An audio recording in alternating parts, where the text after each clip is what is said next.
अब आइए समझते हैं कि संधारित्र की क्या जरूरत है, हम क्यों संधारित्र को पढ़ें, है ना। अगर मान लिया जाए आपके पास खूब एनर्जी है ना, बहुत सारी एनर्जी है, और उस एनर्जी के साथ, ठीक, मान लिया जाए एक टाली है, इसको दूर ले जाना है कहीं घिसका करके, ठीक, और आपके पास बहुत सारी एनर्जी है, आपके पास इतनी एनर्जी है कि इस टाली को आप खींच सकते हैं या ले जा सकते हैं, है ना। तो टाली को खींचने और ले जाने के लिए आपको इतना पावर दिया गया, है ना, इतना पावर है आप कि खूब तेजी से दौड़ेंगे, है ना, खूब तेजी, जितना आपके पास एनर्जी है पूरी एनर्जी के साथ यहाँ दौड़ के आएंगे और टाली पर दे मारेंगे अपने आप को, खूब तेज से अपने आप को दे मारिए, है ना, इस टाली पर अपने आप को खूब तेज से दे दीजिए, मतलब लड़ा दीजिए तेजी से। और जब आप लड़ा देंगे बच्चे, तो मुझे लगता है कि टाली तो जाए या ना जाए, लेकिन तुमको जाना पड़ेगा।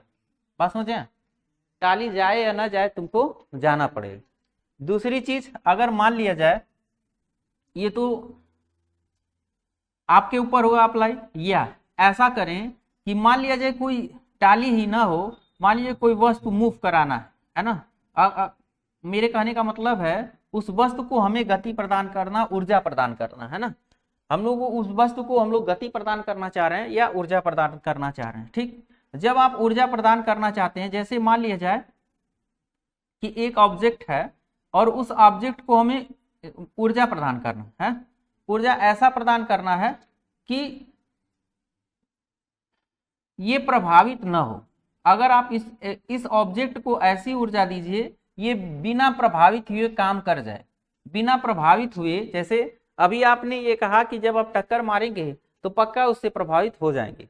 प्रभावित होने से क्या करना है कि आपने कहा कि प्रभाव पड़ गया, एनर्जी तो अप्लाइड हुआ, लेकिन जब एनर्जी अप्लाई हुआ बच्चे, तो एनर्जी अप्लाई होने के कारण आपको दिखाई दे रहा है कि जब एक एनर्जी कहीं भी अप्लाई होगी किसी भी जगह पर, जब आप एनर्जी को अप्लाई कर देंगे, ऊर्जा को अप्लाई कर देंगे, तो उसका रिजल्ट अच्छा नहीं हो सकता कभी भी। जैसे मैं ये कहूं कि आपको पानी पीने के लिए एक बॉटल दूं, है ना, पानी पीने के लिए एक बॉटल दूं, और बॉटल के जितना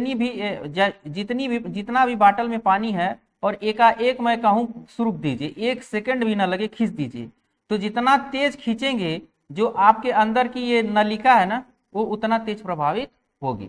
उतना तेज का मतलब ये है कि आपको मान लिया जाए आप पानी पीते हैं घूट घूट करके, और एक प्रेशर पाइप लाया जाए, मुंह में डाल के भूर दिया जाए, तो होगा क्या, है ना, जो आपकी जो नलिका है वो क्या होगी, डिस्टर्ब हो जाएगी, है ना, डिस्टर्ब हो जाएगी। अगर ये नलिका डिस्टर्ब हो जाती बच्चे, मेरे कहने का मतलब एनर्जी, एनर्जी को अप्लाई करना हम सिखा रहे हैं आपको कि एनर्जी कभी भी, हर चीज का एक होता है हीटिंग एंड कूलिंग टाइम, है ना, हीटिंग एंड कूलिंग टाइम होता है। कोई भी चीज हो हीटिंग एंड कूलिंग टाइम लेता है। कूलिंग टाइम का मतलब ये है कि बिना समय लिए कोई काम अगर करेंगे तो प्रभावित हो जाएगा। मेरे कहने का मतलब ये है कि अगर आप उपकरण को चलाना चाहते हैं और उपकरण चलाने के लिए डायरेक्ट जो तार से आपकी बिजली ऊर्जा, वैद्युत ऊर्जा आ रही है, अगर उस वैद्युत ऊर्जा को डायरेक्ट उपकरण में उतार देंगे तो यही हाल होगा जैसे कि आपने प्रेशर पाइप से जो पानी आ रहा है वो डायरेक्ट मुंह में ले लिया, है ना, तो क्या होगा आप समझ सकते हैं। वही चीज है उपकरण के साथ भी क्या होगा आप समझ सकते हैं। उसी चीज से हमें क्या करना है, बचना है। उस उपकरण उपकरण को बचाने के लिए हम लोग ऐसी युक्ति लाएंगे, ठीक है, कोई बात नहीं, हम गुरुजी प्रेशर पाइप से भी पानी आए तो भी पी सकते हैं, लेकिन ऐसा सिस्टम लगाइए ना, बीच में ऐसा सिस्टम लगाइए जो उसका प्रेशर से जितना एनर्जी से वाटर पानी फ्लो कर रहा है वो डायरेक्ट मुंह में न जाए, उसकी एनर्जी को क्या करे, कहीं रोक दे, है ना, एनर्जी को क्या करे, वो रोक दे। और जब वो क्या करेगा, एनर्जी उसकी जो मतलब प्रेशर पाइप से जो पानी आ रहा है उसमें बीच में रोक देंगे, और धीरे धीरे करके जितनी क्षमता की आपको चाहिए उतनी ऊर्जा आप जब देने लगेंगे, तो वो व्यवस्था ही, उसी तरह की व्यवस्था ही क्या है, संधारित्र है। संधारित्र ऐसी युक्ति है जो क्या करता है, आवेश का संचय करता है, और आवश्यकता जितनी पड़ेगी, जितनी आवश्यकता आपको पड़ेगी उतनी आवश्यकता की ऊर्जा आपको देगा। संधारित्र ऐसी युक्ति है ऐसी युक्ति जहां या जिससे, जहां या ऐसी युक्ति जिसमें या जिसमें हम आवेश का संचय करते हैं। आवेश का क्या करते हैं? ऐसी युक्ति जिसमें हम आवेश का संचय करते हैं, और वो भी इस प्रकार संचय करिए, ऐसी युक्ति जिसमें आवेश का संचय करते हैं जिसमें आकार परिवर्तन न हो, या संधारित्र ऐसी युक्ति, या कह सकते हैं कि संधारित्र ऐसी युक्ति है, संधारित्र ऐसी युक्ति है जिसमें चालक की जो धारिता है बिना आकार बढ़ाई जा सकती है। चालक की धारिता बिना आकार बढ़ाई जा सकती है, ये समझिए, बिना आकार बढ़ाई जा सकती है, बढ़ाई जा सकती है, बढ़ाई जा सकती है। तो ये किस सिद्धांत पर काम करता है भाई?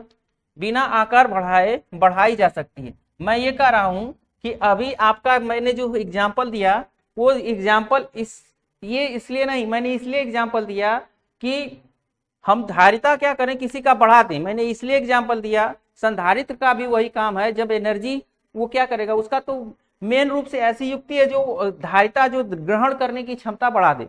जैसे अगर आपकी क्षमता इतनी बढ़ जाती कि प्रेशर पाइप से भी पानी आए तो भी पी लेंगे, तो समझ लीजिए आपके अंदर एक क्या है, कैपेसिटी है, वो उसकी क्या है, कैपेसिटी है ना। आपके अंदर ये कैपेसिटी, आप तेज से जाके इसमें शरीर लड़ाएंगे तो ये गति कर जाएगी, ये आपकी क्या है, कैपेसिटी है ना, वही आपकी क्या है, क्षमता, वो कैपेसिटी है ना। उसी तरह से ये भी एक क्षमता है कि आप जो एनर्जी लेवल है, जो धारिता है, धारण करने की क्षमता है, वो अपना बढ़ा देंगे बिना आकार बढ़ाए। तो इससे फायदा क्या होता है गुरुजी? इससे फायदा क्या होगा और कैसे करते हैं, देखिए, क्योंकि जो धारिता का पीछे हम लोग सूत्र पढ़े हैं, धारिता का हम लोग सूत्र जब पढ़े हैं तो C बराबर Q/V पढ़े, Q/V पढ़े। तो V का मतलब ये, मैंने एक चीज समझाया था, स्थानांतरण हो रहा है, किसका? यहाँ जैसे पानी का स्थानांतरण हो रहा है, उसी तरह से हम कहीं किसका स्थानांतरण करेंगे, आवेश का। किसका स्थानांतरण करेंगे? तो आवेश की मात्रा उतना ही तेज या उतना ही स्थानांतरित हो, तो हमें धारिता को बदलने के लिए एक ही पार्ट बचा, क्या? विभव। धारिता के मान को बढ़ाने या घटाने के लिए एक ही भौतिक राशि बची, कौन? विभव, है ना। तो उस भौतिक राशि के साथ क्या करें कि धारिता बढ़ जाए। तो हमें पता है कि जब कम से भाग देंगे तो पक्का C का मान क्या हो जाएगा, अधिक हो जाएगा। C का मान क्या हो जाएगा, अधिक हो जाएगा।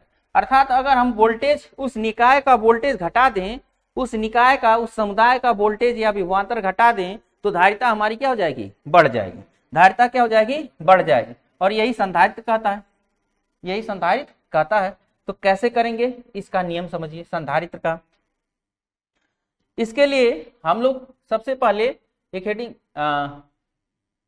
संधारित्र की धारिता कैसे बढ़ाएंगे, तो इसका एक सिद्धांत है ना। सिद्धांत क्या है, देखिए, जैसे जैसे हम लोग चित्र बनाएंगे वही सिद्धांत लिखते जाएंगे। पहला काम क्या है, पहला काम ये है सिद्धांत में, मान लिया जाए कि आपके पास एक चालक प्लेट है ना। एक चालक प्लेट हम ले लेते हैं अपने पास, और उस चालक प्लेट,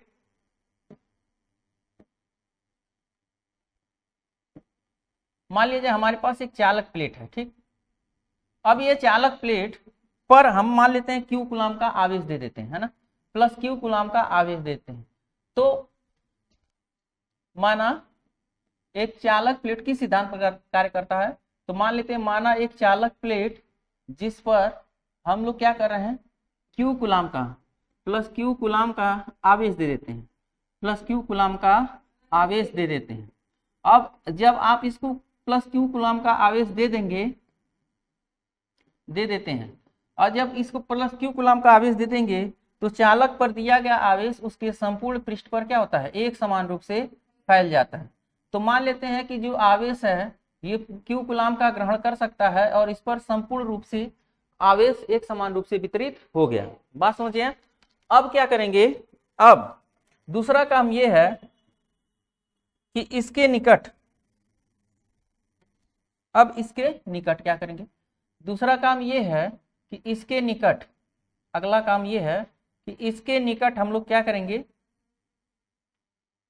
एक अनावेशित प्लेट लाएंगे, एक अनावेशित प्लेट लाएंगे। ठीक है, इसके निकट हम लोग एक अनावेशित प्लेट लाएंगे, इसके निकट एक अनावेशित प्लेट लाएंगे।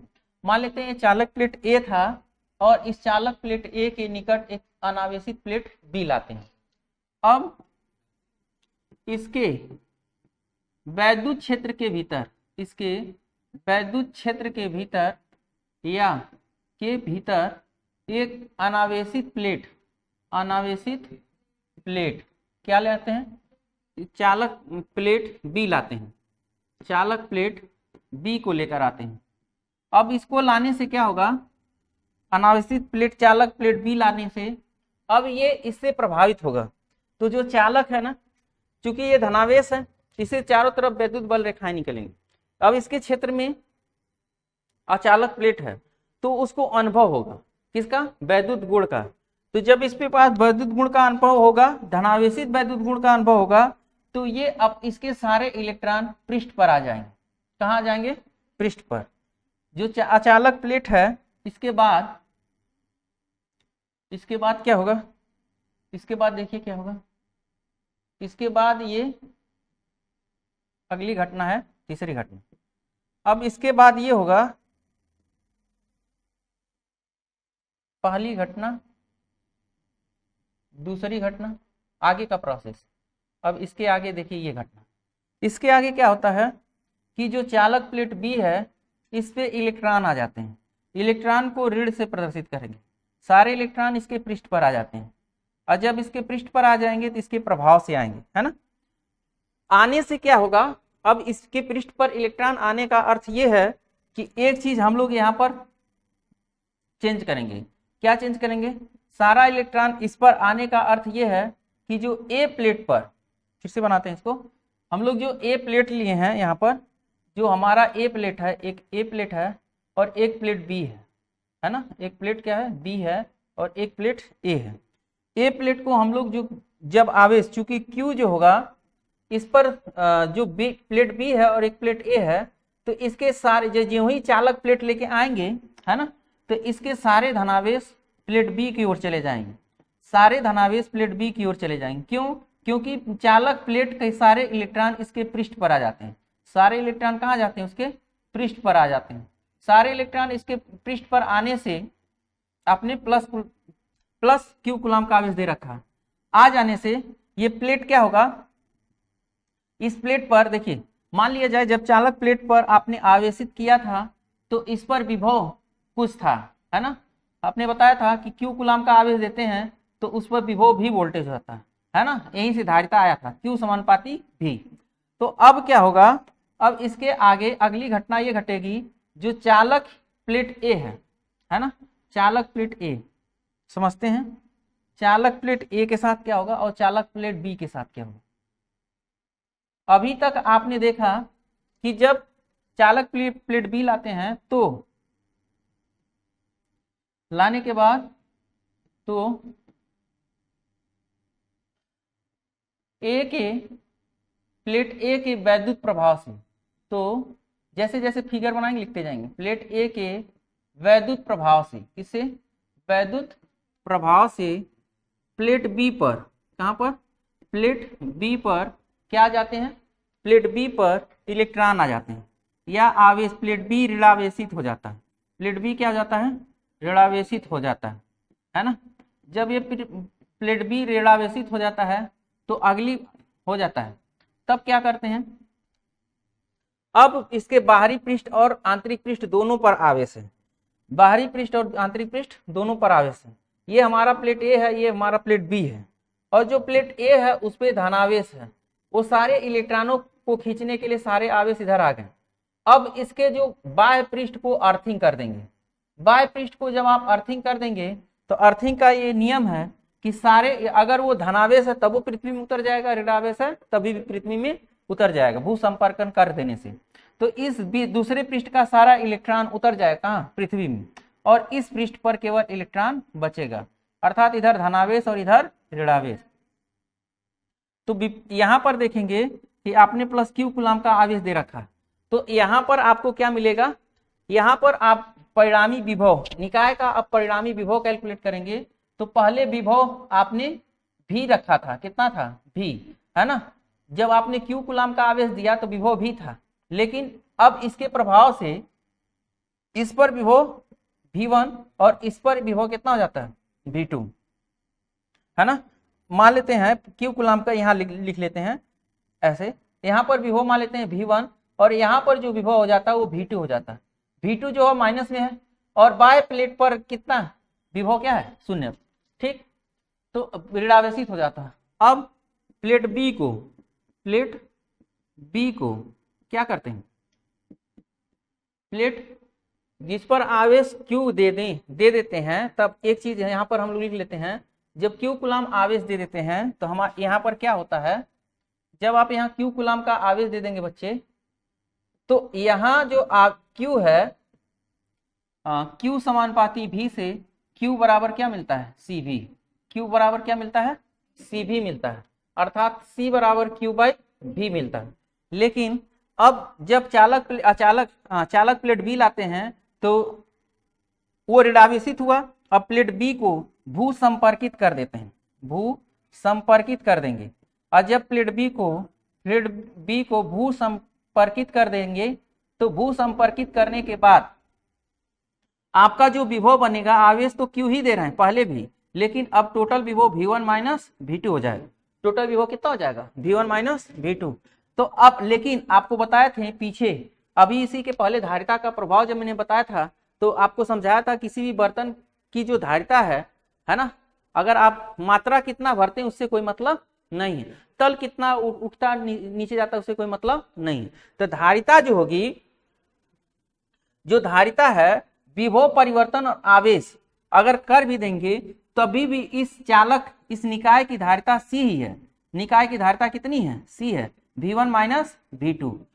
अब संपूर्ण रूप से C की वैल्यू अगर निकालेंगे तो C बराबर Q by V1 minus V2, अर्थात दो बातें समझिए गुरुजी, आप एक बार ये कह रहे हैं कि विभव और आवेश से धारिता प्रभावित नहीं होता, धारिता प्रभावित नहीं होता, लेकिन हम ये समझाना चाहते हैं कि होगा क्या, कि जब आप सिद्धांत ये समझाता है आपको क्या करना है कि संधारित्र ऐसी युक्त है जिसमें चालक की धारिता बिना आकार बढ़ाई जा सकती है, बिना आकार बढ़ाई जा सकती। तो मैंने इस चालक प्लेट, ये जो चालक प्लेट है, इसके आकार में कोई परिवर्तन नहीं किया, बल्कि इसके बगल में हम लोग दूसरा चालक प्लेट लाए हैं और प्रभाव बदले हैं, किसका, विभव का। किसका बदलाव हुआ है, विभव का। तो निकाय का कुल विभव क्या हो गया, कम हो गया, निकाय का कुल विभव क्या हो गया, कम हो गया। और जब निकाय का कुल विभव कम हो जाएगा तो इस निकाय की जो धारिता है वो क्या हो जाएगी, अधिक हो जाएगी। निकाय की धारिता क्या हो जाएगी, अधिक हो जाएगी, अर्थात यही आपने लिखा है, चालक की धारिता बिना आकार बढ़ाई जा सकती है। इस प्रकार से ये धारिता जब अधिक हो जाएगी तो हम लोग कह सकते हैं इस प्रकार किसी चालक की धारिता बिना आकार बढ़ाई जा सकती है, धारिता बिना आकार बढ़ाई जा सकती है, बढ़ाई जा सकती है। किसी चालक की धारिता बिना आकार बढ़ाए क्या कर सकते हैं, बढ़ा सकते हैं, बिना आकार बढ़ा सकते हैं। किसी चालक की धारिता बिना आकार बढ़ाई जा सकती है, बढ़ाई जा सकती है, हाँ? चालक की धारिता बिना आकार बढ़ाई जा सकती है। अब देखिए, अब आपसे ये संधारित्र के बारे में आप पढ़ लिए कि जब कोई संधारित्र क्या होता है और संधारित्र का काम क्या है, उसकी संधारित्र की धारिता जो है कैसे, आप उसका सिद्धांत भी समझ गए। अभी आपने संधारित्र के बारे में लिखा, केवल इतना ही लिखेंगे, ये चित्र समझने के लिए था। और संधारित्र की धारिता कैसे बढ़ाएंगे प्लेट को ला करके, वो भी समझ लिए। अब अगला प्रश्न ये पूछता है कि जो संधारित्र है ना, वो जो संधारित्र अभी आपने एक युक्ति बना है, तो संधारित्र जो होता है वो कई प्रकार का होता है। संधारित्र कई प्रकार के हैं, लेकिन हम लोग मुख्यतः 3 प्रकार जानना चाहते हैं। कई प्रकार के होते हैं, जिनमें मुख्यतः 3 है प्रकार के होते हैं, जिनमें मुख्यतः 3 है, मुख्यतः 3 है। 3 है, कौन कौन 3 है भाई, देखते हैं। पहला आपको पढ़ना होगा इस सिलेबस में, समांतर पट्ट संधारित्र। समांतर पट्ट संधारित्र मतलब पट्ट का मतलब जो चालक प्लेट ले रहे हैं उसको पट्ट बोलेंगे, और दोनों समांतर पट्ट संधारित्र एक पढ़ना आपको, दोनों प्लेटें समांतर हैं, समांतर पट्ट संधारित्र। और एक आपको पढ़ना तो नहीं है, लेकिन एक इंपॉर्टेंट होता है गोलाकार संधारित्र, गोलाकार पट्ट संधारित्र, गोलाकार पट्ट संधारित्र। और एक आपको पढ़ना होता है बेलनाकार पट्ट संधारित्र। एक क्या होता है, बेलनाकार पट्ट संधारित्र, है ना। लेकिन मुख्यतः आपको इस चैप्टर में समांतर पट्ट संधारित्र पढ़ना है। मुख्यतः इस चैप्टर में आपको क्या पढ़ना है, समांतर पट्ट संधारित्र। तो अभी आपने संधारित्र पढ़ा, लेकिन प्रश्न कहां से बना है बच्चे, प्रश्न आपका बना यहां पर, प्रश्न आपका ये बना, देखिए क्या प्रश्न बना है, देखिए कर समांतर, अभी संधारित्र के बारे में नहीं, सीधे आपसे संधारित्र के एक प्रकार है जिसमें समांतर प्लेट संधारित्र की धारिता का व्यंजक क्या होता है, जैसे फार्मूला, व्यंजक मतलब फार्मूला या सूत्र क्या होता है, उसकी व्युत्पत्ति कीजिए और इसकी धारिता को किस प्रकार बढ़ाया जा सकता है। तो पहले सूत्र की व्युत्पत्ति कर लेते हैं, तब जाके बताएंगे इसकी धारिता को हम कैसे बढ़ा सकते हैं। तो अब देख रहे हैं 15, 16, 17, 20, 24 और 25 कितनी बार पूछा, लेकिन इसी प्रश्न को थोड़ा सा मॉडिफाइड रूप में 2025 में एक और प्रश्न पेपर में किसी और तरीके से, अथवा वैद्युत संधारित्र क्या है, वैद्युत संधारित्र क्या है। अभी देखिए वैद्युत संधारित्र कर रहा था, आप यहाँ डेफिनेशन अभी तो मैं पढ़ाया, जो अभी इसी के पहले मैंने क्या पढ़ाया आपको, संधारित्र, इसी को क्या बोलते हैं, वैद्युत संधारित्र बोलते हैं। ये आपको लिखना वैद्युत संधारित्र। तो वैद्युत संधारित्र क्या है वो आपने लिखा, और समांतर प्लेट संधारित्र की धारिता के लिए व्यंजक प्राप्त कीजिए। तो आपसे जब वैद्युत संधारित्र पूछेगा तो आप सबसे पहला काम ये युक्ति के बारे में लिख देंगे, और थोड़ा सा अगर आपको मन करे तो ये लिख दीजिएगा, सिद्धांत अगर पूछे तो लिखिएगा, पूछेगा आपसे वैद्युत संधारित्र क्या है, इसका सिद्धांत क्या है, तब आप सिद्धांत लिखिएगा, अन्यथा आपको सिद्धांत की लिखने की आवश्यकता नहीं है, केवल वैद्युत संधारित्र के बारे में लिखेंगे और सीधे पहुंच जाएंगे कहां पर, आपके प्रश्न पर, समांतर प्लेट संधारित्र की धारिता के लिए क्या करना है, व्यंजक प्राप्त करना, समांतर प्लेट संधारित्र की धारिता के लिए व्यंजक प्राप्त करना। अथवा धारिता किन बातों पर निर्भर करती है, धारिता किन बातों पर निर्भर करती है, ये भी पूछ सकता है। तो हम लोग ये जो प्रश्न है, इस प्रश्न का उत्तर इसी पे मिलेगा, ये दोनों बात एक ही है, इसकी धारिता को किस प्रकार बढ़ाया जा सकता है, या किस प्रकार जहां जिस पर निर्भर करेगा उसी से बढ़ा या घटा सकते हैं। बात समझे, जिस पे निर्भर करेगा उसी से हम लोग इसको बढ़ा या घटा सकते हैं। तो प्रश्न के पूछने का जैसा ढंग होगा, इन दोनों में एक चीज कॉमन है, व्यंजक, समांतर प्लेट संधारित्र की धारिता का व्यंजक, उसी चीज को हम लोग फाइंड आउट करेंगे। तो समांतर प्लेट संधारित्र की धारिता का व्यंजक देखते हैं। तो सबसे पहले हम लोग बताएंगे कि समांतर पट्ट संधारित्र क्या है, समांतर पट्ट संधारित्र क्या है, समांतर पट्ट संधारित्र क्या है, ठीक। तो समांतर पट्ट संधारित्र, अगर इंग्लिश भी लिख देते हैं, लिखना होगा तो लिख दीजिएगा, समांतर parallel plate condenser, parallel plate condenser, ठीक। समांतर पट्ट संधारित्र किसे कहते हैं, संधारित्र क्या है, युक्ति है या निकाय है ना। तो उस निकाय का या समुदाय का किन्हीं दो प्लेटों का, किन्हीं दो चालक प्लेटों का, किन्हीं दो चालक प्लेटों का समुदाय या निकाय, समुदाय या निकाय, चालक प्लेटों का समुदाय या निकाय, समुदाय जो परस्पर समांतर हो, परस्पर क्या हो, समांतर एवं समांतर, दो किन्हीं दो चालक, कितने, दो चालक प्लेटों का समुदाय जो परस्पर समांतर है, जो परस्पर क्या हो, समांतर हो, और क्या हो, किन्हीं दो चालक प्लेटों का समुदाय, या ऐसे कहते किन्हीं दो समरूप चालक प्लेटों का समुदाय, किन्हीं दो क्या, किन्हीं दो चालक प्लेटों का समुदाय, या लिख सकते हैं, चलिए अच्छा इसी में जोड़, किन्हीं दो चालक प्लेटों का समुदाय जो परस्पर समांतर हो, समांतर एवं समरूप भी लिख दे रहा हूं, काम खत्म, समांतर एवं क्या हो, समरूप हो, क्या कहलाता है, समांतर पट्ट संधारित्र कहलाता है, क्या कहलाता है, समांतर पट्ट संधारित्र कहलाता है, संधारित्र कहलाता है, समांतर पट्ट संधारित्र कहलाता है। अब ये जो समांतर पट्ट संधारित्र है बच्चे ध्यान दीजिए, इसके लिए आपको व्यंजक की व्युत्पत्ति करना, इसके व्यंजक की व्युत्पत्ति करना, और वो व्यंजक क्या होता है, देखिए हम लोगों को यहाँ प्रूफ करना है कि C equal to epsilon 0 A K by D, C equal to epsilon 0 A K by D, है ना, C equal to epsilon 0 A K by D. कभी कभी ऐसा दे देगा, अगर नहीं देगा तो कोई बात नहीं, हम लोग इसी फार्मूले की उत्पत्ति करना है।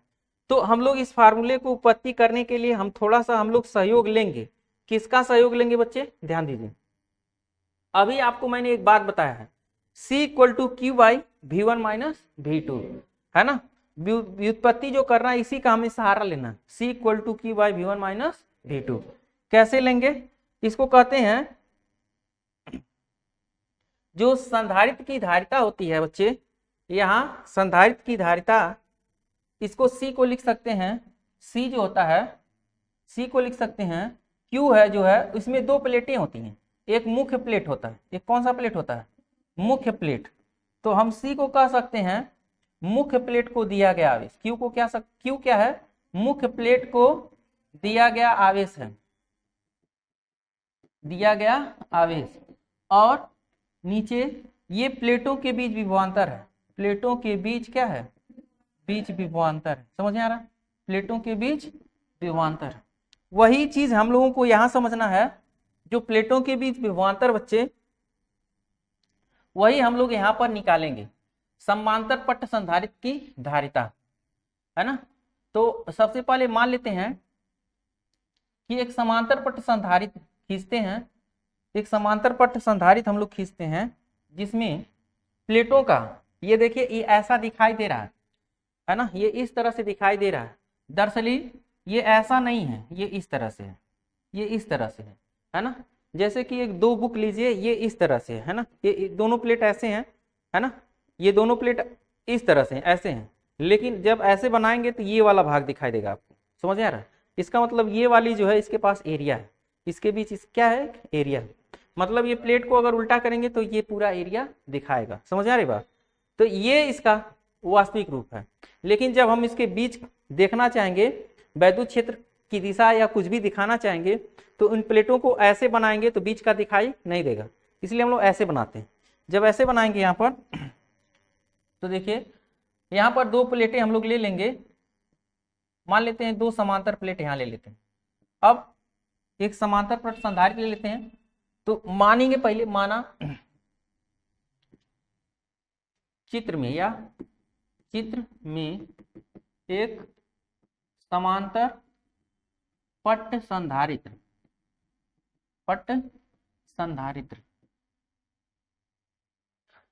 जिनके प्लेटों का क्षेत्रफल A, प्लेटों का क्षेत्रफल कितना मान लेते हैं A, और उनके बीच की दूरी D है, उनके बीच की दूरी क्या है, बीच की दूरी D है। अगर इसको समझ जाएंगे तो अगला एक प्रश्न बड़ा बहुत ज्यादा पूछा, वो भी समझ में आएगा, इसी से थोड़ा जुड़ा हुआ हुआ। तो प्लेटों का क्षेत्रफल A और उनके बीच की दूरी क्या है, D है। अब क्या करेंगे, अब मान लेते हैं इस संधारित्र के मुख्य प्लेट को प्लस Q कूलाम का आवेश देते हैं, है ना। मुख्य प्लेट को जब यदि, या लिखते हैं यदि मुख्य प्लेट को, अतः या डायरेक्ट लिखते हैं, यहाँ चित्र में दिखा दे रहे हैं और डायरेक्ट हम लोग लिखेंगे। चित्र में दिखाते हैं प्लस Q कूलाम का जब आवेश देते हैं तो आपको बताया गया था कि इस पर चारों तरफ आवेश फैलते हैं, लेकिन चालक प्लेट बी के कारण और इसके भू संपर्क के कारण आवेश जो होता है बीच में ही रहता है ना। तो इस पहले प्लेट का विभव V1 और दूसरे प्लेट का विभव V2, विभवांतर V1 माइनस V2, बीच की दूरी D है। तब संधारित्र की धारिता हमें चाहिए। तो जो संधारित्र की धारिता जब हम लोग निकालेंगे वो क्या होगा, संधारित्र की धारिता अभी मैंने समझाया कि आप मुख्य प्लेट को हमेशा लिखेंगे, यही बात, मुख्य प्लेट को दिया गया आवेश लिखेंगे और बटे प्लेटों के बीच विभवांतर लिखेंगे, प्लेटों के बीच विभवांतर को लिखेंगे। अब जो प्लेटों के बीच विभवांतर है बच्चे, वो आपको पता है V1 माइनस V2 और दिया गया आवेश कितना है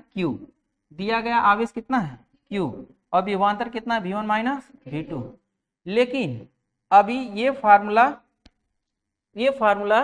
वो नहीं है जो हम लोग खोज रहे हैं, तो हम लोग उसी फार्मूले को खोजेंगे। कैसे खोजेंगे देखिए, अब हमको चाहिए विभवांतर, और विभवांतर जब आप पढ़े होंगे, एक चैप्टर पढ़ाया गया होगा पीछे, विभव चैप्टर, तो विभव में हम लोग चालक प्लेटों के कारण क्या पढ़े थे, थोड़ा सा हम आपको हिंट दे रहे हैं। एक चीज पढ़े होंगे कि कोई चालक प्लेट है अनंत विस्तार के, तो उसके बगल में वैद्युत क्षेत्र की तीव्रता सिग्मा अपॉन 2 एप्सिलॉन 0 होता है।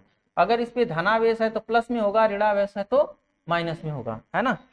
लेकिन वैद्युत क्षेत्र सदिश राशि है, वैद्युत क्षेत्र कैसी राशि है, तो प्लस माइनस चिन्ह नहीं लेंगे।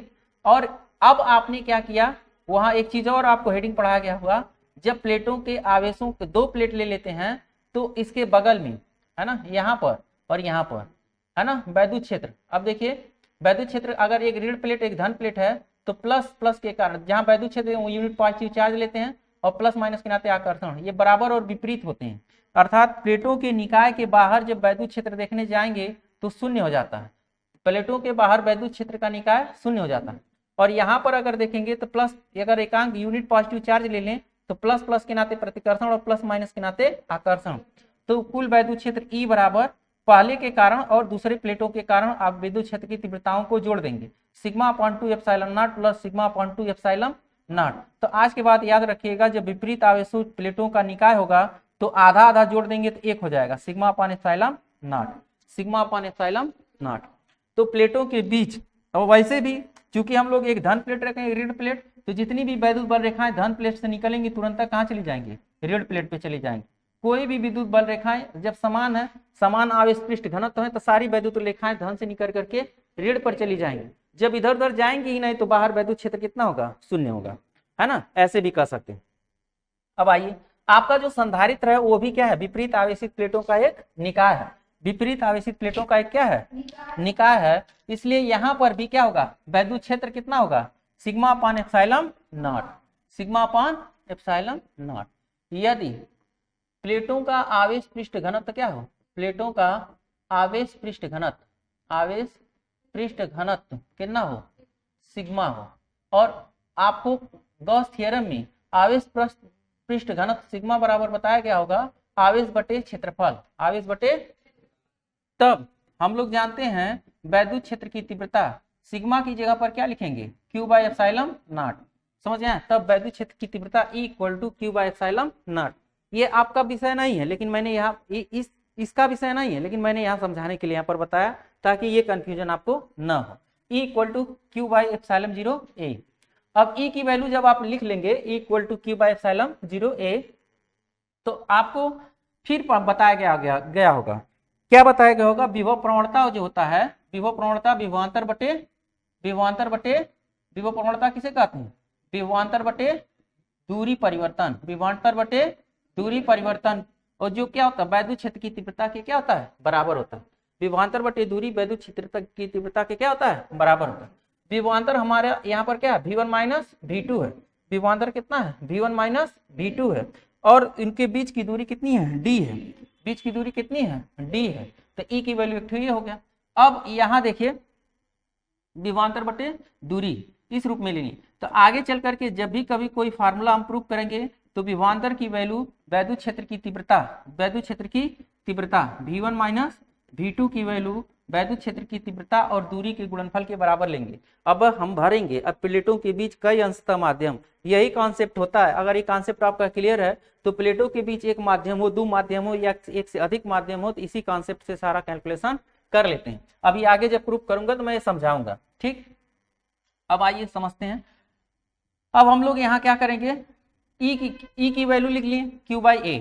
अब ई की वैल्यू चूंकि ये है V1 माइनस V2/D है ना, इन दोनों की तुलना कर दें तो Q/ε0A, Q/ε0A इक्वल टू मिल गया V1 minus V2/D, V1 minus V2/D।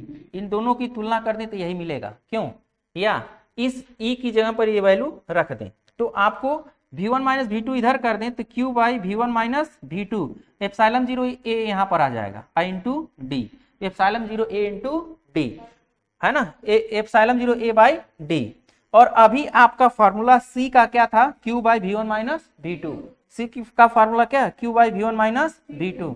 तो आप यहाँ प्रूव कर चुके हैं कि जो संधारित्र की धारिता है C की वैल्यू आपको मिल गया ε0A/D, ε0A/D। C का मान मिल गया ε0A/D। अभी मैं इसको बता भी रहा था, अभी जब मैं फार्मूला लिखा तो बता रहा था हमको प्रूव करना है ε0A/D, लेकिन गुरुजी यहाँ K है, आप उसको नहीं प्रूव कराएं, वो भी चलिए समझ लेते हैं। क्योंकि यहाँ पर आपने एक संधारित्र बनाया है तो इस संधारित्र के बीच क्या है, Y, इसके बीच क्या है, Y या निर्वात है, Y या निर्वात है। लेकिन जब इसी संधारित्र में है ना, इसी संधारित्र में क्या भर देंगे, कोई परावैद्युत पदार्थ भर देंगे, कोई परावैद्युत पदार्थ भर देंगे। और जब इसके बीच में कोई परावैद्युत पदार्थ भर देंगे, बच्चे ध्यान दीजिए, यहाँ पर हम लोग कोई परावैद्युत पदार्थ अगर हम लोग भर दें, यहाँ कोई परावैद्युत पदार्थ यहाँ पर भर दें और उसका परावैद्युतांक K हो, उस माध्यम का ये परावैद्युतांक क्या हो, K हो, परावैद्युतांक क्या हो, K हो। अब समझिए, जब परावैद्युत पदार्थ भर देंगे तो यहाँ पर E की वैल्यू एप्सिलॉन E की वैल्यू यहाँ पर थोड़ा सा चेंज होगा, K के फॉर्म में, किसके फॉर्म में, K के फॉर्म में है ना। E की वैल्यू हम लोग चेंज कर लेते हैं K के फॉर्म में, ε0 Q/, जब वैद्युत क्षेत्र की ज्यों ही आप यहाँ पर Y को छोड़ करके आप परावैद्युतांक परावैद्युत भर देंगे तो वैद्युत क्षेत्र की तीव्रता जो है Q/ε0AK हो जाएगा, Q/ε0AK हो जाएगा। यहाँ पर भी क्या हो जाएगा, यहाँ पर पहुंच जाएगा क्या, K, यहाँ पर भी पहुंच जाएगा K। समझ में आ रहा। तो जब परावैद्युत भरा होगा तो C की वैल्यू क्या हो गया, ε0AK/D, ε0AK/D है ना, ε0AK/D। अब आपने फार्मूला प्रूव कर दिया, कौन सा, जो अभी हमने आपको समझाया था। तो कोई दिक्कत नहीं बच्चे, जैसे मैं बताया वैसे ही करिएगा, कोई दिक्कत नहीं होगा। मान लीजिएगा यहाँ पर यदि पहले आप Y या निर्वात के लिए कर लीजिएगा, लेकिन जब कभी आपको ε0AK/D कहेगा तो आप ऐसा मत करिएगा जैसा मैंने किया है ना, जैसा मैंने किया ऐसा मत करिएगा। यहाँ पर आकर के क्या करना आपको, मैं थोड़ा समझा दे रहा हूँ। इस K को डायरेक्ट इसमें मत लिखिएगा आप ऐसा कर सकते हैं कि जो यहाँ माध्यम भरे हैं यहाँ माध्यम मत भरिएगा, ठीक। इस फिगर को एक बार और बना लीजिएगा, ठीक। यहाँ पर आकर के इस फिगर को हम एक बार और बना दे रहे हैं, ठीक। और क्या कह दे रहे हैं इस फिगर को, यदि प्लेटों के बीच कंडीशन जब ये वाला लगाएगा, प्लेटों के बीच क्या हो, परावैद्युत भरा हो, क्या भरा हो, माध्यम भरा हो, ऐसे लिखते हैं, क्या भरा हो, माध्यम भरा हो, जिसका परावैद्युतांक K हो, जिसका परावैद्युतांक क्या हो। अगर इसका परावैद्युतांक K है, परावैद्युतांक कितना है, K है, तो कोई दिक्कत नहीं, जो आप जान रहे हैं उन सारे फार्मूले को आप उसी तरह से प्रूव करेंगे। लेकिन एक बार फिगर में, अभी जो आप फिगर बना रहे थे, जो यहाँ पर हम लोग संधारित्र बना रहे हैं, उस संधारित्र को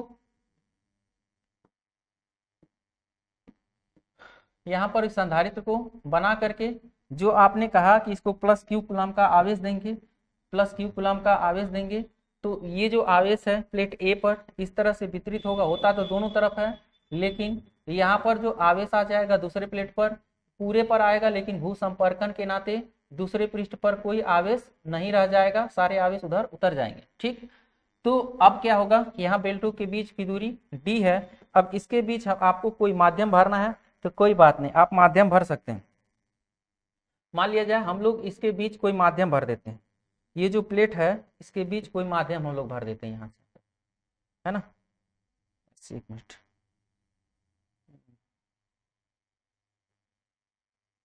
ज्यादा हो जाए, इतना ज्यादा माध्यम नहीं भरना, माध्यम इतना भरना है कि ऐसे भर दे रहा हूँ। यहाँ पर माध्यम की इसका परावर्तांक मान लेते हैं क्या है, के है। तब आपकी सी की वैल्यू जो हो जाएगी एप्सिलॉन 0 ए के बाई डी, एप्सिलॉन 0 ए के बाई डी को। अब देखिए इस यहीं पर सारी चीजें समझ में आ गया। सी किस पर निर्भर करता है, सी को या प्रभावित करने वाले कारक को समझ लेते हैं। आपसे प्रश्न पूछा है संधारित्र के लिए व्यंजक प्राप्त कीजिए, किन बातों पर निर्भर करता है या इसकी धारिता को किस प्रकार बढ़ाया जा सकता है, इसकी धारिता को किस प्रकार बढ़ाया जा सकता है। तो धारिता को बढ़ाने के लिए आप किस तरह से बढ़ाएंगे, संधारित्र की धारिता, चालक प्लेट की धारिता नहीं, इसके पहले क्या पढ़े थे, चालक प्लेट, लेकिन हमें धारिता किसकी बढ़ाना है। तो आपको क्लियर हो जाना चाहिए कि डी को धारिता बढ़ाने के लिए संधारित्र की धारिता, पहली बार लिखेंगे संधारित्र की धारिता निम्न बात पर निर्भर करती है, निम्न बात पर निर्भर करती है। और कौन कौन सी है देखते हैं।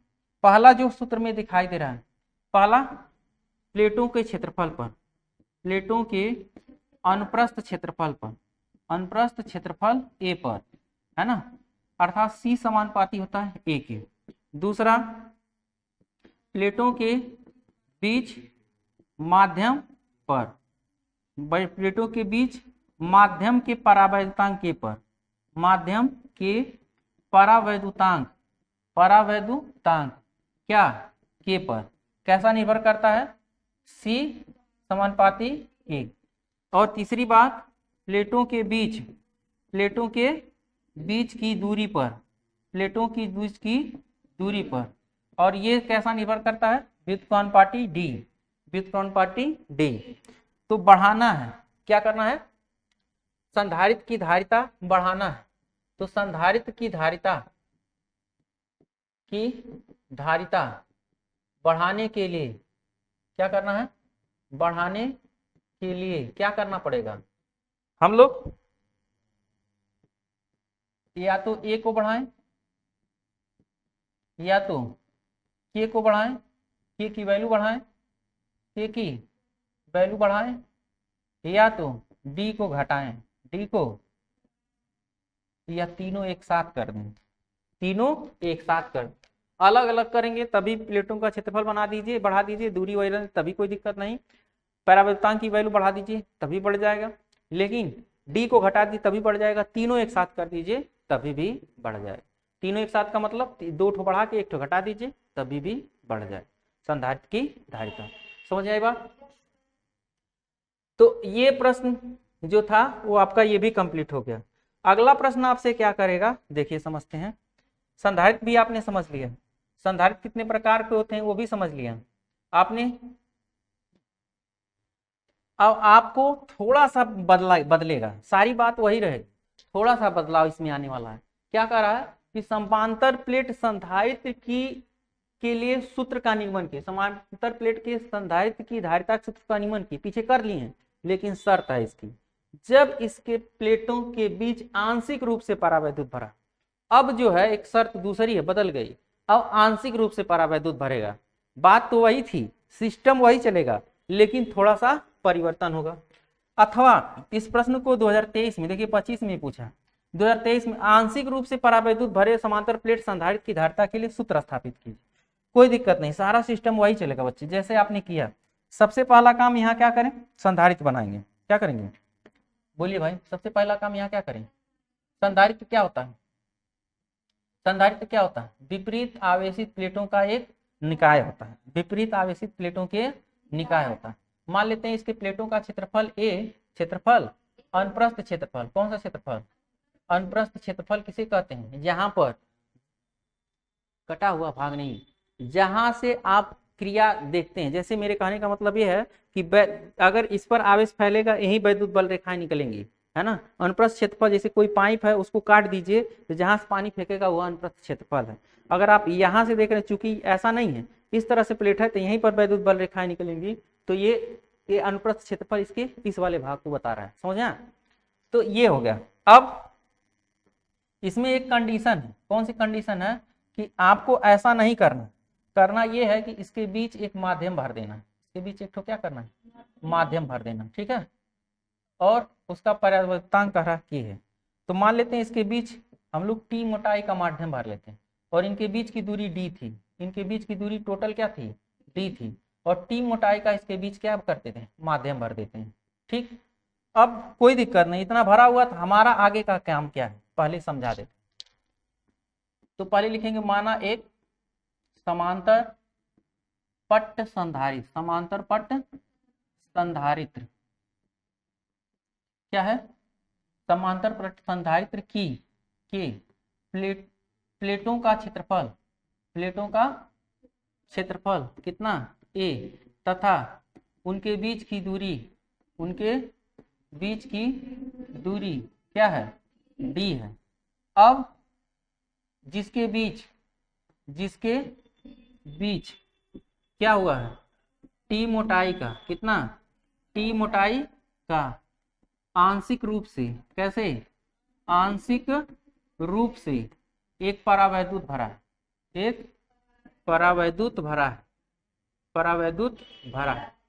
अब ये जो टी मोटाई का परावैद्युत भरा, ध्यान समझिए बच्चे, पूछा हुआ क्वेश्चन है ताकि आपको उत्तर देने में दिक्कत न हो। परावैद्युत भरा है। अब यहाँ पर मान लेते हैं जब इसको आवेशित किया जाए, मान ली प्लस क्यू कूलम का आवेश देंगे, तो इसका काम है, इसका निकाय है कि इस पर आवेश समान रूप से वितरित होगा, लेकिन भू संपर्कन के कारण इस पे इलेक्ट्रॉन तो आ जाएंगे। होता क्या है बच्चे, अभी हम इसको एक और क्वेश्चन आएगा उसमें ज्यादातर समझाएंगे, अभी तो हम इसको केवल इतना समझा रहे हैं। ध्यान समझिए क्या मैं समझाना चाह रहा हूँ, बस इतना समझाना चाह रहा हूँ यहाँ पर कि टी मोटाई का आंशिक रूप से फैला हुआ, लेकिन इस पे एक क्वेश्चन आगे है, उस क्वेश्चन में कुछ और चीज समझाऊंगा। लेकिन अभी समझिए, जब ये आवेशित हो जाएगा, अगर ये टी मोटाई का है तो होगा क्या? जो विभवांतर इसके बीच हमें वही कैलकुलेट करना। एक चीज ध्यान रखिएगा कि आपने बताया है कि जब यहाँ से विद्युत बल रेखाएं निकलेंगी, जो यहाँ से निकलने वाली वैद्युत बल रेखाएं अभी स्वतंत्र थी, दोनों प्लेटों के बीच सीधे धन से निकल करके माइनस तक पहुंच जाती थी। अब ऐसा नहीं होगा, अब ये प्रभावित हो जाएंगी, वैद्युत बल रेखाएं उस माध्यम में क्या हो जाएंगी? प्रभावित हो जाएंगी। अब जब यहाँ पर वैद्युत बल रेखाएं प्रभावित होंगी तो होगा क्या? तो इनके बीच वाई का जो विभव है ना, और माध्यम का विभव दोनों क्या होगा? अलग अलग हो जाएगा, दोनों विभव क्या हो जाएगा? अलग अलग। जैसा कि मैंने पीछे आपको यहाँ समझाया था कि इस बात को ध्यान रखिएगा। किस बात को गुरुजी ध्यान रखिएगा? इस बात को ध्यान रखिएगा। अभी किस बात को ध्यान रखिएगा? इस बात को ध्यान रखना था। इसी विभवांतर को अगर हम कैलकुलेट कर लें, इसी विभवांतर को अगर हम लोग कैलकुलेट कर लें, तो हम लोग जो फार्मूला पढ़े हैं, कौन सा? C बराबर Q by V1 minus V2, इससे हम लोग वहां पर भी गणना कर लेंगे। मेरे कहने का मतलब ये है कि ये जो गणना आप करने जा रहे हैं, जिस चीज की गणना करने जा रहे हैं, वैद्युत भरा है, तब संधारित्र की जो धारिता है हम यही इसी से कैलकुलेट करेंगे। संधारित्र की धारिता यहाँ पर भी वही होगा, कितना? C बराबर मुख्य प्लेट को दिया गया आवेश, मुख्य प्लेट को दिया गया आवेश, दिया गया आवेश, यही बात होगा, दिया गया आवेश बटे प्लेटों के बीच विभवांतर, प्लेटों के बीच विभवांतर चाहिए। अब हमें मान लेते हैं कि मुख्य प्लेट को जितना आवेश दिए हैं, आपने यहाँ पर मुख्य प्लेट को जो आवेश दिया वो Q दिया, और विभवांतर मान लेते हैं कितना? V1 माइनस V2 है। तो C की वैल्यू क्या है? Q by V1 minus V2। C की वैल्यू क्या हो गई? Q by V1 minus V2। अब C की वैल्यू हो गई Q by V1 minus V2, तो हमें V1 माइनस V2 की ही गणना करना, जो पीछे हमने बात बताया था। पीछे बात बताया, चूंकि विभवांतर कैसी राशि, अदिश राशि है, इसको साधारण बीजगणितीय भी नियम से जोड़ा या घटाया जा सकता है। तो जो प्लेटों के बीच विभवांतर है, प्लेटों के बीच विभवांतर, यही यहाँ कॉमन चीज समझने वाली बात है। प्लेटों के बीच विभवांतर है, अगर इसको समझ गए तो फार्मूला आपको कठिन नहीं लगेगा, अन्यथा कठिन लगेगा। वो v1 माइनस v2 की वैल्यू, वो हम लोग क्या करेंगे, y का विभव, y का विभवांतर, y में विभवांतर प्लस माध्यम में विभवांतर, प्लस माध्यम में विभवांतर की गणना करेंगे। y में विभवांतर प्लस माध्यम में विभवांतर। y का विभवांतर क्या होता है, विभवांतर की वैल्यू अगर हम लोग कैलकुलेट करेंगे तो अभी मैंने बताया था यहाँ पर वैद्युत क्षेत्र की तीव्रता गुणे दूरी, वैद्युत क्षेत्र की तीव्रता गुणे दूरी। ये देखिए यहाँ मैंने पढ़ाया था विभवांतर की वैल्यू इनकी तुलना करने के लिए वैद्युत क्षेत्र की तीव्रता गुणे दूरी के क्या आता है, इक्वल आता है। तो यहाँ पर भी हम लोग वैद्युत क्षेत्र की तीव्रता गुणे दूरी, तो विभवांतर यहाँ पर जब आप निकालेंगे तो वैद्युत क्षेत्र की तीव्रता y मान लेते हैं E1 है, कितना है, E1 है ना, या E0 है, कुछ भी मान लें, E1 है। और y का विभवांतर दूरी जो है वो d माइनस टी होगा, कितना होगा, d माइनस टी होगा। y की जो टोटल d है, t हटा देंगे तो y वाला बच जाएगा, d माइनस टी। और माध्यम में जो वैद्युत क्षेत्र की तीव्रता E2 है, और यहाँ पर जो दूरी है वो t है, माध्यम की दूरी कितनी है, t है, E2 t। तो हम E की वैल्यू यहाँ लिखेंगे q by epsilon 0 a, q by epsilon 0 a। अभी मैं इसके पहले जब बता रहा था यहाँ पर y में जब लिखेंगे तो q बाई एप्सिलॉन 0 a, पीछे मैंने प्रूफ करके खूब समझाया था कि q बाई एप्सिलॉन 0 a कैसे आता है। और E2 माध्यम हो जाता है, तो माध्यम में हम लोग लिखते हैं q by epsilon 0 a into k, है ना, a by q by epsilon 0 a और k भी आ जाता है, जो परावैद्युतांक होता है उससे क्या करते हैं, भाग दे देते हैं, तो इंटू टी। समझ में आई बात। अब यहाँ से आप कॉमन ले लीजिए, क्या, q बाई एप्सिलॉन 0 a, तो आपको मिलेगा d minus T plus T by के, d minus T plus T by के, किसकी वैल्यू मिल गई, v1 माइनस v2 की। लेकिन हमें धारिता कैसे निकालना है, q by v1 minus v2, धारिता कैसे निकालना है, q by v1 minus v2। तो इसको हम लोग अगर पलट दें तो आप इसको लिख सकते, ये इधर आ जाएगा एप्सिलॉन 0 a बाई, नीचे आ जाएगा d minus T plus T by के, नीचे कौन आएगा, ये ऊपर आ जाएगा था, नीचे आएगा, और q के नीचे कौन आ जाएगा, q के नीचे कौन आ जाएगा, q के नीचे v1 माइनस v2 आ जाएगा, q के नीचे कौन आ जा रहा है, v1 माइनस v2। समझ में आ रही बात, v1 माइनस v2 जो है ये नीचे आया, और एप्सिलॉन 0 ये वाला ऊपर जाएगा, और यहाँ गुणा कर रहा था, नीचे भाग कर देगा। हमने दोनों पक्ष को इधर उधर लिखा, ठीक, इसलिए लिखा क्योंकि ये c की वैल्यू है, किसकी वैल्यू है, c की वैल्यू है। अगर ये c की वैल्यू है तो हम c बराबर लिख सकते हैं epsilon 0 a by d minus T plus T by के, d minus T plus T by के। यही क्या है, सूत्र है, किसका, संधारित्र की धारिता का सूत्र है, जब प्लेटों के बीच अंशतः k मोटाई का या k परावैद्युतांक का माध्यम भरा होगा, जब उसके बीच k मोटाई का क्या होगा, माध्यम भरा होगा। समझ में आया बच्चे, हाँ, आंशिक रूप से परावैद्युत भरा हो तो उसका सूत्र क्या होगा, समझ में आ गया, d minus T plus T by के। तो कुछ कॉन्सेप्ट मैंने यहाँ समझाया था, उसको वीडियो के माध्यम से जरूर समझिएगा, नहीं फिर भूल जाएंगे, क्योंकि हमने देखा है जो चीजें बहुत तेज समझ में आती है भूलती भी बहुत तेज हैं, तो इसलिए उस पर अभ्यास एक बार नहीं कई बार करिए। अब आप लोग क्या कर रहे हैं, गुरुजी मेहनत से पढ़ा रहे हैं, खूब देख रहे हैं वीडियो, मजा आ रहा है, मेरा तो काम हो गया, गुरुजी काम हो चाहे मत हो, उससे हमसे कोई मतलब नहीं।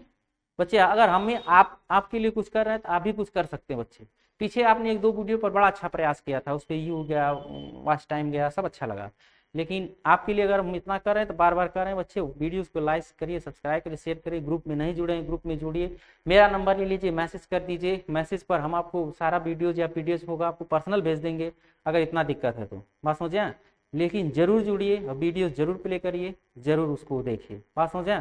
अब इसके बाद आपके पास कोई ऑप्शन नहीं होगा कि फिर बैठ करके जब परीक्षा एकदम नजदीक आ जाएगा तैयारी करेंगे। अब सोचिए कि एक एक टॉपिक पर घंटों का वीडियो है, एक चैप्टर पर अगर 4 घंटे का औसत मान लें, 3 घंटे का, तो 30 चैप्टर 90 घंटे, 90 घंटे मतलब 24 तियाँ 72, 24 तियाँ 72, 24 चौका 96, लगभग 4 दिन लगातार इकट्ठे मोबाइल ताकेंगे बिना खाए पिए सोए, तब जाके कंप्लीट होगा। या औसत लगभग कितना जाएगा, 10-10 घंटा का हर दिन औसत ले जाएंगे तब 9 दिन में कंप्लीट होगा। लेकिन अभी 1-1 घंटा के लिए चलेंगे, तो हो सकता है कि आप इस छोटे छोटे वीडियो से आप पूरी तैयारी कर लेंगे, है ना। तो जरूर देखिए और आगे बढ़ते हैं, अब प्रश्नों पर चलते हैं, है ना। अब प्रश्न इस पर क्या पूछा है वो समझ लेते हैं। देखिए क्वेश्चन में कह रहा है एक संधारित्र को 100 माइक्रोकूलाम की तक आवेशित किया गया हो तो संधारित्र के अंदर एक गुटके का परावैद्युतांक 2 हो। देखिए इसी पर क्वेश्चन भी है। 100 माइक्रोकूलाम, क्यू की वैल्यू कितना है 100 माइक्रोकूलाम, तो इसको लिखेंगे 10⁻², माइक्रोकूलाम को 10⁻⁻6, तो ये हो जाएगा 10⁻⁻4 कूलाम, 10⁻⁻4 कूलाम। तो संधारित्र के अंदर रखे गुटके का परावैद्युतांक 2 हो, के की वैल्यू दे रहा कितना है 2 हो, तो संधारित्र के अंदर रखे परावैद्युत गुटके पर उत्पन्न प्रेरित आवेश ज्ञात कीजिए। तो गुरुजी आपने तो ये पढ़ा ही नहीं, उत्पन्न प्रेरित आवेश ज्ञात कीजिए। तो जो फार्मूला अभी आपने पढ़ा उससे ये सवाल नहीं लगेगा। ये जल्दी से लोग करते हैं और तुरंत फार्मूले में खोजने लगते हैं कि कैसे लगाऊं, आवेश दे दिया अभी फार्मूले में, ये तो धारिता का है, ये तो किसका है ना, किसका है धारिता। तो वापस आइए बच्चे, मैं क्या समझा रहा हूं, आपसे पूछ रहा है प्रेरित आवेश, क्या पूछ रहा है। अब प्रेरित आवेश क्या चीज है वो समझिए। अभी इसी के पहले आपने एक जो फार्मूला प्रूफ किया, अंशतः जो टी मोटाई का माध्यम भरा हुआ है ना, टी मोटाई का क्या माध्यम भरा हुआ है यहाँ पर, तो अगर आप इसको टी मोटाई का यहाँ पर अगर माध्यम भर दे रहे हैं प्लेटों के बीच, देखिए होता क्या है यहाँ पर, बहुत ध्यान समझिए तो ये प्रश्न समझ में आएगा। इतना आसान नहीं है, इसलिए ऐसा नहीं होता है कि चीज बहुत आसान होता तो सब लोग टापर बन जाते हैं, समझ गए। सबका चाहिए, यही एक बच्चा था, यहीं का एक बच्चा था, वो बहुत प्रभावित हुआ, बच्चे जब हम पढ़ा रहे थे उसे पढ़ा, और आज इस समय वो क्या बोलते हैं, जो हमारे भारत में अनुसंधान केंद्र है उसमें काम कर रहा बच्चा, है ना। इतना प्रेरित हुआ, पढ़ता था वास्तव में, जैसे जैसे मैं बताता था पढ़ता था। मैं नाम नहीं लूंगा क्योंकि मैं किसी का नाम नहीं, मैं चाहूंगा कि आपका एक दिन आपका भी एग्जाम्पल सेट करूं कि आप भी पढ़ रहे थे तो जाकर के यहाँ पर शिफ्ट हुए, आप ही क्षेत्र का बच्चा है ना, आप ही क्षेत्र का एक बच्चा है, वो जाकर के अनुसंधान क्षेत्र में वो सेलेक्ट हो गया। क्यों सेलेक्ट हो गया, क्योंकि जब मैं कहता था कि इसको ऐसे पढ़ लेना, ऐसे कर लेना, कॉन्सेप्ट क्लियर करना, करता गया और आगे की पढ़ाई इसी तरह से जारी रखा। और वो अनुसंधान मतलब जो भारतीय वैज्ञानिकों का जो अनुसंधान केंद्र होता है वहां पर चला गया, है ना। और आज उसकी लाइफ सेट है, एक बेहतर जगह पे चला गया। तो बहुत सारी फैसिलिटी उसके साथ है, रहने के लिए क्या बोलते हैं फ्लैट है, उसके लिए सारी व्यवस्थाएं हैं, पूरा मेडिकल सुविधा उपलब्ध है ना, बहुत सारी सुविधाएं इसको उपलब्ध है। और कल आपके पास, आप भी चाहते हैं हमारे पास सारी सुविधाएं, जो भौतिक सुविधाएं हैं वो उपलब्ध हो, तो मेहनत करिए बच्चे, बिना मेहनत के कुछ होने वाला नहीं। हम यहाँ बब्बो बब्बो चिल्ला रहे हैं तो इसका मतलब ये नहीं है कि आप क्या करें कि बस गुरुजी का आए हैं किसी तरह से गुरुजी वीडियो बना लेने तो नहीं रहेंगे, कैसे बनेगा हमारा, बनेगा कि नहीं बनेगा, आप अपना भविष्य सोचिए कैसे बनेगा। तो आप, हम जो जानते हैं वो हम सोच रहे हैं कि आपको ज़्यादा से ज़्यादा तक करके दे दें, ताकि आपका जो कॉन्सेप्ट जब क्लियर रहे तो प्रश्न जो कैसे पूछा जाएगा डर नहीं। जैसे अभी देखिए प्रश्न पूछा कुछ और है, लेकिन आपके दिमाग में, सारे बच्चों के दिमाग में यही फार्मूला आने वाला है जो अभी की C=ε0 a/d-t+t/k, इससे लगेगा ही नहीं। आपको पूछा क्या है प्रेरित आवेश, पूछा क्या है प्रेरित आवेश, और 2023 में क्वेश्चन पूछा हो।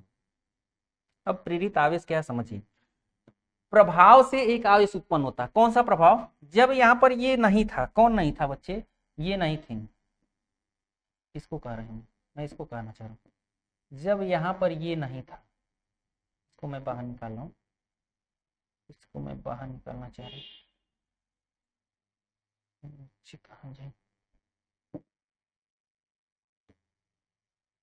जब यहाँ पर ये नहीं थी, कौन, ये केवल प्लेट था तो कोई दिक्कत नहीं, सारी विद्युत बल रेखाएं कहाँ से, प्लेट ए से प्लेट बी की ओर चली जाती थी, प्लेट ए से प्लेट बी की ओर चली जाएंगे। लेकिन जब ज्यों ही इसके बीच आ जाएगा कौन, परावैद्युत पदार्थ आ जाएगा, एक समान रूप से रहेगा, तो वैद्युत बल रेखाएं, देखिए यहाँ पर होगा क्या, परावैद्युत का ध्रुवण होता है। विद्युत क्षेत्र में जब भी किसी परावैद्युत को डालते हैं तो परावैद्युत का क्या हो जाता है, ध्रुवण। यहाँ पर आवेश क्या है, धनावेश, पहले मगर ये परावैद्युत जब नहीं था तो यहाँ धनावेश और यहाँ पर क्या था, ऋणावेश। तो विद्युतीय क्षेत्र की दिशा इधर थी, वायु की उपस्थिति में वैद्युत क्षेत्र इस दिशा में था, ए से बी की ओर, ए से बी की ओर, बी की ओर था, समझे, समझिए। ज्यों ही परावैद्युत आएगा तो परावैद्युत में रखे, परावैद्युत का विद्युत क्षेत्र में ध्रुवण हो जाए। और जब ध्रुवण होगा बच्चे तो परावैद्युत ध्रुवण से इसका जहाँ ध्रुवण के समय जो धन आवेश है इसमें उपस्थित सारे ऋण आवेश को अपनी ओर खींच लेगा, सारे ऋण आवेश को अपनी ओर खींच लेगा बच्चे। और सारे ऋण आवेश को जब अपनी ओर खींच लेगा तो यहाँ सारा धनावेश इधर आ जाएगा। ठीक, अब देखिए आपने कहा कि वैद्युत क्षेत्र की दिशा हमेशा धनावेश से ऋणावेश की ओर होती है, तो आप यहाँ फिर देख पाएंगे कि जो वैद्युत क्षेत्र की दिशा है बच्चे इसके बीच में इधर हो जाएगी ई की दिशा। अभी इधर थी ए से बी की ओर, तो ई की दिशा किधर हो जाएगी, ई की दिशा किधर हो जाएगी, बी से ए की ओर, ए की ओर। और जब बी से ए की ओर हो जाएगा तो मान लेते हैं कि यहाँ आवेश क्यू था, आपने आवेश कितना दिया है, क्यू दिया है। और ये जो यहाँ प्रेरित आवेश है वो कितना है, क्यू डैश है। प्रेरित आवेश कितना है, क्यू डैश है। और यहाँ आवेश कितना है, क्यू। तो फार्मूला अगर लिखेंगे, खूब ध्यान समझिए बच्चे, अगर इसका आप फार्मूला लिखेंगे प्रेरित आवेश का, तो परिणामी वैद्युत क्षेत्र अगर निकालेंगे तो परिणामी विद्युत प्रभाव जो होगा, ध्यान दीजिए, प्रभाव जो होगा बच्चे वो यही ज्यादा होगा, हाई कम होगा। तो आप लिखेंगे यहाँ पर परिणामी वैद्युत क्षेत्र E0 माइनस ई, E0 माइनस ई। तो E0 की वैल्यू यहाँ लेते हैं बच्चे Q बाई एप्सिलॉन 0 ए, और यहाँ लेते हैं Q dash by epsilon 0 A, Q dash by epsilon 0 ए। अगर प्लेटों के बीच, प्लेटों के बीच, प्लेटों के बीच के मोटाई का, के मोटाई का माध्यम हो, के मोटाई कर रहे हैं, के परावैद्युतांक का माध्यम, के परावैद्युतांक का माध्यम हो, तब हम लोग पढ़े हैं कि ई की वैल्यू जो होगा epsilon 0 sorry Q by epsilon 0 A के, क्यू बाई एप्सिलॉन 0 ए के। तो यहाँ पर हम लोग को मिल जाएगा Q by epsilon 0 A K equal to Q minus Q dash, दोनों का एलसीएम क्या है, एप्सिलॉन 0 ए। एप्सिलॉन 0 ए से एप्सिलॉन 0 ए क्या होगा, कैंसिल आउट कर दे रहा हूँ। ठीक, तो हम लोगों को मिल गया यहाँ पर क्यू डैश की वैल्यू क्यू बाई के इक्वल टू हम लोगों को मिल गया Q minus Q dash. Q dash बराबर हो जाएगा क्यू माइनस क्यू बाई के, हाई इस पक्ष में भेज दें, इसको इस पक्ष में। ठीक है, तो क्यू कॉमन ले लेंगे अगर, तो 1 माइनस 1 बाई के, यही प्रेरित आवेश है। यही क्या है, प्रेरित आवेश का मान। अब देखो क्वेश्चन को इसी फार्मूले से लगाएंगे, आपको कुछ नहीं करना, बस फार्मूला याद रखना है। किसका, प्रेरित आवेश का। फार्मूला किसका याद रखना है, प्रेरित आवेश का। प्रेरित आवेश का फार्मूला याद रखें, क्यू की वैल्यू दे 10⁻⁻⁴ और के की वैल्यू 2, कितना है 10⁻⁻⁴, और 1 माइनस 1/2। तो ये क्यू की प्रेरित आवेश की वैल्यू पता चल जाएगी क्या, 10⁻⁻⁴, एक में से आधा जाएगा तो आधा ही बचेगा, है ना। और इसका मतलब 0.5 गुणे 10⁻⁻⁴, 0.5 गुणे 10⁻⁻⁴, 0.5 गुणे 10⁻⁻⁴ कूलाम। कूलाम क्या लिखेंगे, कूलाम। समझ में आया। तो आपको बस इतना प्रेरित आवेश का फार्मूला याद रखना है, प्रेरित आवेश का यही फार्मूला आपको याद रखना है। ठीक है, आगे देखते हैं, मैंने प्रूफ भी करा दिया इसको कि कैसे ये आया था। अगला देखते हैं, इसमें कह रहा है एक समांतर प्लेट संधारित्र की धारिता 2 माइक्रोफैरेड है। धारिता कितनी है, 2 माइक्रोफैरेड है। प्लेटों के मध्य इसके बीच की दूरी 3/4 की मोटाई का, मध्य की दूरी 3/4 मोटाई का।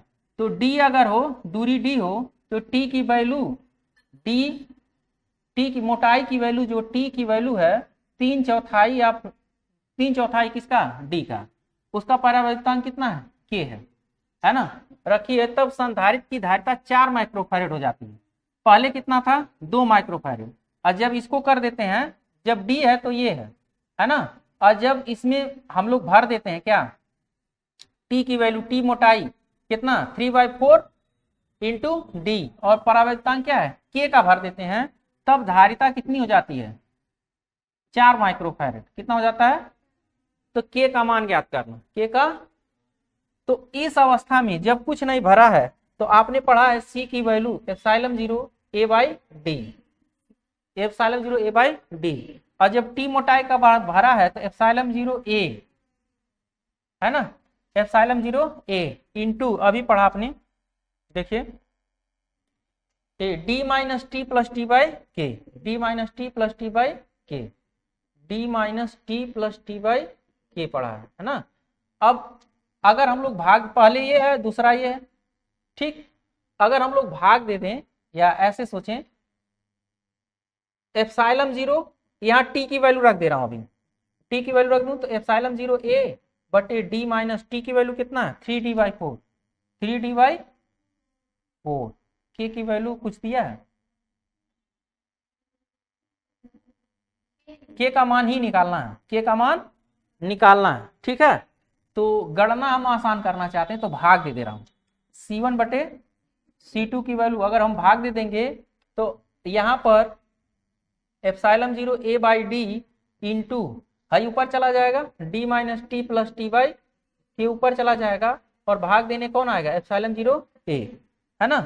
अब जब भाग देंगे तो ये आपस में कट गया, डी से डी भी कट जाएगा, क्यों नहीं कटेगा बच्चे, ये अलग राशि है ना, ये अलग राशि है। तो C1 C2, C1 बटे C2, C1 की वैल्यू कितनी है 2, C1 की वैल्यू कितनी है, तो C1 की वैल्यू ले लेते हैं हम लोग 2 और C2 की वैल्यू कितनी है 4, और हमको चाहिए कितना D माइनस टी, तो D कितना है 3, D माइनस टी, टी की वैल्यू कितना 3d बाई 4, तो D की भी वैल्यू दिया रखा होगा या D कट जाएगा अभी देखिए, तो यहाँ D माइनस टी, टी की वैल्यू 3t बाई 4, और यहाँ पर कितना है प्लस टी बाई के, प्लस टी बाई के की वैल्यू निकालना है टी बाई के, प्लस टी बाई के, टी बाई के अपान, यहाँ देखते हैं कितना है, यहाँ कितना है डी है, ये कितना है D, D minus T plus T by के, टी की वैल्यू यहाँ पर भी रख दे रहा हूँ, टी की वैल्यू यहाँ पर ही रख दूँ ना 3d बाई 4, और यहाँ पर भी कितना रखूँ 3d बाई 4 के, कोई दिक्कत, और बाई कितना बचा रहा है डी, बाई कितना लिखेंगे डी, है ना। तो डी सब में कॉमन है कट जाएगा, तो यहाँ बचेगा 1 माइनस 3 बाई 4 और प्लस यहाँ पर 3 बाई 4 की, और यहाँ डी तो कट ही गया, बाई 1 ही रहेगा, और यहाँ कितना जाएगा 1 बाई 2। तो अब एक में से 3/4 जाएगा, कितना होगा 3 बाई 4 के, एक में से 3/4 जाएगा 1/4 आएगा, 1/4 इधर आएगा, 1/2 में से 1/4 जाएगा तो एक आधा में से 1/4 जाएगा तो 1/4 ही बचेगा, कितना बचेगा 1/4, आधा में से 1/4 जाएगा कितना बचेगा 1/4 ही बचेगा, बात समझे। तो अब यहाँ पर 4 से 4 भी कट गया, तो के की वैल्यू कितना आ गया 3, है ना। टेक्निकल क्वेश्चन है, थोड़ा सा हड़बड़ाने से क्वेश्चन गलत हो जाएगा, आपको जल्दीबाजी में क्वेश्चन नहीं लगाना, धीरे धीरे लगाएंगे तो जरूर आएगा आंसर, ठीक। समांतर प्रति संधारित्र की धारिता कितना है 2 माइक्रोफैरेड, ध्यान से देखिएगा, ऐसे समझाते हैं, ऐसे कैसे समझाते हैं ऐसे, तो कुल मिलाकर के यहाँ पर C की वैल्यू कितना है 2 माइक्रोफैरेड, अगर प्लेटों का क्षेत्रफल A हो तो C की value epsilon 0 A by D की वैल्यू कितनी हो गई 2। अब अगला कंडीशन ये कह रहा है कि संधारित्र के बीच, ये समीकरण 1 मान लेते हैं, ठीक, संधारित्र के बीच आधा क्या भर दें परावैद्युत भर दें, जिसका परिवर्तनांक कितना हो K हो, तो अगर ये D है तो इसका एरिया A बाई 2 और इसका एरिया A बाई 2, तो इसकी जो धारिता होगी epsilon 0 A by 2 into D into के, आधे का ये हो जाएगा, अगले आधे का होगा epsilon 0 A by 2 by D, समझ आया, और इसकी वैल्यू कितना का रहा 5 माइक्रोफैरेड, समझ आ रहा है। अब इसको हम epsilon 0 A by 2d common ले लेंगे यहाँ पर, तो हम लोगों को मिलेगा यहाँ k प्लस 1, कितना मिलेगा, और ये किसके बराबर है, और एप्सिलॉन 0 A बाई डी की वैल्यू कितनी है 2, है ना, तो k plus 1 equal to 5, 2 2 cut गया, तो k प्लस 1 इक्वल टू 5, तो k की वैल्यू कितना हो जाएगा 4। अब सही है, लगता है नंबर पूरा लेके आओगे, क्यों समझ आ गया। तो बहुत मेहनत किए बच्चे हम लोग, तो वीडियो जब भी जाए बच्चे पूरा देखिए, जरूर शेयर करिए और प्रयास करिए कि आप हमारे संघर्षों के साथी हैं बच्चे, है ना। इस संघर्ष में आप लोग सहयोग करेंगे तो हो सकता है कभी हम लोग भी फिजिक्स के बारे में, तुम लोग जब हम लोग चर्चित होंगे तुमको भी लगेगा कि हाँ हम इनसे पढ़े हैं, और नहीं होंगे तब पैसा सोचो बे क्या पढ़ाते थे। नहीं, फिलहाल अच्छा सोचिएगा, अच्छा होगा। ठीक है, मिलते हैं अगले लेक्चर पे।